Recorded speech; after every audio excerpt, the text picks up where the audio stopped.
அதிமுகவின் பாதிப்புக்கு காரணமானவர்கள் திருத்திக் கொள்ள வேண்டும் என்றும் அதிமுக தலைவர்கள் தாயுள்ளத்தோடு நடந்து கொள்ள வேண்டும் என்றும் அக்கட்சியின் முன்னாள் அமைச்சர் செல்லூர் ராஜு தெரிவித்துள்ளார்.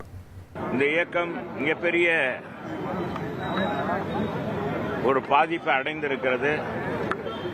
இந்த பாதிப்புக்கான காரணமானவர்கள் யாராக இருந்தாலும் அவர்கள் உணர்ந்து தங்களை திருத்திக் கொண்டு புரட்சித் தலைவர் அம்மா புரட்சித் தலைவர் என்ன நோக்கத்திற்காக இயக்கத்தை கண்டாரோ அந்த நோக்கம் வெற்றியடைய வேண்டும்.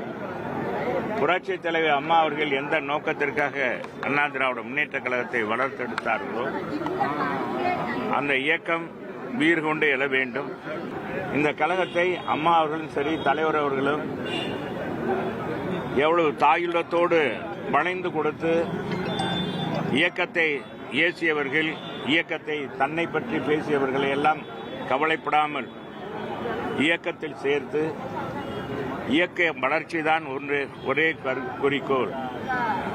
அண்ணா திராவிட முன்னேற்ற கழகத்துடைய தொண்டர்களுடைய உணர்வுகளுக்கு மதிப்புகளிக்கின்ற வகையில் தன்னுடைய பற்றி கவலைப்படாமல், தன்னை பற்றி யார் எந்த குறை சொன்னாலும் அதையெல்லாம் கவலைப்படாமல் புரட்சித் தலைவர் அம்மா அவர்கள் எப்படி தாயுள்ளத்தோடு நடந்து கொண்டார்களோ அதே போல ஒவ்வொரு தலைவரும் நடந்து கொள்ள வேண்டும், தலைவர்களும் நடந்து கொள்ள வேண்டும்